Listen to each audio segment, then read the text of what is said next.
Game of Thrones ಯಾಕೆ ನೀವು ಈ ಸೀರೀಸ್ನ ನೋಡಲೇಬೇಕು. ನಮಸ್ಕಾರ ಫ್ರೆಂಡ್ಸ್, ನಿಮಗೆ ಹಿಸ್ಟ್ರಿ, ಪೊಲಿಟಿಕ್ಸ್, ವಾರ್ ಮತ್ತು ಟ್ವಿಸ್ಟ್ಗಳಿರುವ ಕಥೆಗಳೇನಾರು ಇಷ್ಟ ಆದರೆ ನೀವಿನ್ನೂ ಗೇಮ್ ಆಫ್ ಥ್ರೋನ್ಸ್ ಸೀರೀಸ್ ನೋಡಿಲ್ಲ ಅಂದರೆ ನೀವು ವರ್ಲ್ಡ್ಸ್ ಗ್ರೇಟೆಸ್ಟ್ ಟಿ ವಿ ಸೀರೀಸ್ನ ಮಿಸ್ ಮಾಡ್ಕೋತಾ ಇದ್ದೀರಾ. ಇಂದು ನಾನು ನಿಮಗೆ ಈ ಸೀರೀಸ್ ಬಗ್ಗೆ ಶಾರ್ಟ್ ಬಟ್ ಪವರ್ಫುಲ್ ರಿವ್ಯೂ ಕೊಡ್ತೀನಿ. ಇದರ ವಿಶೇಷತೆ ಏನು ಮತ್ತು ಯಾಕೆ ಇದು ಕನ್ನಡ ಪ್ರೇಕ್ಷಕರಿಗೆ ಪರ್ಫೆಕ್ಟ್ ಆಗಿದೆ ಎಂದು ನಾನು ತಿಳಿಸುತ್ತೇನೆ. ಸೊ ವಿಡಿಯೋನ ಕೊನೆವರೆಗೂ ನೋಡಿ. ಗೇಮ್ ಆಫ್ ಥ್ರೋನ್ಸ್ ಒಂದು ಫ್ಯಾಂಟಸಿ ವರ್ಲ್ಡ್ನ ಕತೆ. ಈ ಕತೆ ವೆಸ್ಟ್ರೋಸ್ ಅನ್ನೋ ಭೂಭಾಗದಲ್ಲಿ ನಡೆಯುತ್ತದೆ. ಅಲ್ಲಿ 7 ರಾಜ್ಯ ಇರುತ್ತೆ, ಆದರೆ ಸಿಂಹಾಸನ ಒಂದೇ. ಅದನ್ನು ಗೆಲ್ಲೋಕೆ ಅನೇಕ ರಾಜಕುಮಾರರು ಹಾಗೂ ರಾಜಕುಮಾರಿಯರು ಹಾಗೂ ನಾಯಕರ ನಡುವೆ ತುಂಬ ಜಗಳ, ಸಂಘರ್ಷಣಗಳು ನಡೀತಾ ಇರುತ್ತೆ.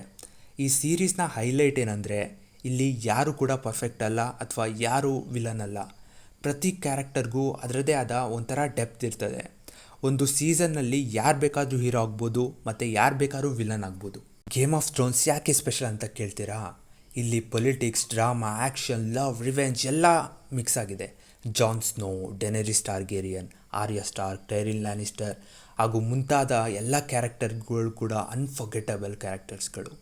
ಈ ಸೀರೀಸಲ್ಲಿ ಬರೋ ಡೈಲಾಗ್ಸ್ ಅಂತೂ ಫುಲ್ಲು ಪವರ್ಫುಲ್ ಆಗಿರುತ್ತೆ. ಮತ್ತು ಇದರಲ್ಲಿ ಕತ್ತಿ, ಸ್ವಾರ್ಡ್ ಫೈಟಿಂಗ್ ಮತ್ತು ಇದರಲ್ಲಿ ಡ್ರ್ಯಾಗನ್ಗಳೆಲ್ಲ ಬರುತ್ತೆ. ಮತ್ತು ಲಾರ್ಜ್ ಸ್ಕೇಲ್ ಬ್ಯಾಟಲ್ಗಳಂತೂ ಅದ್ಭುತವಾಗಿ ತೆಗೆದಿದ್ದಾರೆ. ಸಖತ್ತಾಗಿ ಕಾಣಿಸುತ್ತೆ ವಿಜುವಲ್ಸ್ ಮಾತ್ರ. ಸೊ ಇನ್ನಂತೂ ಮಿಸ್ ಮಾಡ್ಕೊಳ್ದಿರ ನೋಡಬೇಕು. ಇದಂತೂ one of the major reasons game of ಥ್ರೋನ್ಸ್ನ ನೋಡೋದಕ್ಕೆ. Why Kannada viewers should watch game of thrones. ನೀವೇನೋ ಕನ್ನಡಿಗರಾಗಿದ್ದರೆ ಎಮೋಷ್ನಲ್ ಸ್ಟೋರಿ ಲೈನ್ನ ಇಷ್ಟಪಡೋ ಜನ ಹಾಗೆ ಆಗಿರ್ತೀರ. ಸೊ ಇದರಲ್ಲಿ ಎಲ್ಲ ಇದೆ. ಸೊ ಗೇಮ್ ಆಫ್ ಥ್ರೋನ್ಸ್ ಅಂತೂ ಮಿಸ್ ಮಾಡಬೇಡಿ. ಹಾಗಾಗಿ ಗೆಳೆಯರೆ, ನಿಮ್ಮ ಮುಂದಿನ ವಾರ ವೀಕೆಂಡ್ ಪ್ಲ್ಯಾನ್ ಏನೂ ಇಲ್ಲ ಅಂದರೆ ಗೇಮ್ ಆಫ್ ಥ್ರೋನ್ಸ್ನ ನೋಡ್ಬೋದು. ಸ್ಲೋ ಸ್ಟಾರ್ಟ್ ಆಗಿರುತ್ತೆ, but once it picks up it is a wild ride guys. ಈ ವಿಡಿಯೋ ನಿಮಗೇನೋ ಇಷ್ಟ ಆಗಿರೋ ಲೈಕ್ ಮಾಡಿ, ಶೇರ್ ಮಾಡಿ ಮತ್ತು ನಿಮ್ಮ ಫೇವ್ರೆಟ್ ಕ್ಯಾರೆಕ್ಟರ್ ಯಾರು ಅನ್ನೋದನ್ನ ಕಮೆಂಟ್ ಮಾಡಿ. ಇಂಥ ಮೂವಿ ಮತ್ತು ಸೀರೀಸ್ ರಿವ್ಯೂಸ್ನ ಕನ್ನಡದಲ್ಲಿ ನೋಡಲು ನಮ್ಮ ಚಾನಲ್ಗೆ ಸಬ್ಸ್ಕ್ರೈಬ್ ಮಾಡ್ತೀರಾ ಅಂತ ನಾನು ನಂಬ್ತೀನಿ. ಸೊ ಮಿಸ್ ಮಾಡದೆ ಸಬ್ಸ್ಕ್ರೈಬ್ ಮಾಡ್ಕೊಳ್ಳಿ. ಬಾಯ್, ಥ್ಯಾಂಕ್ ಯು.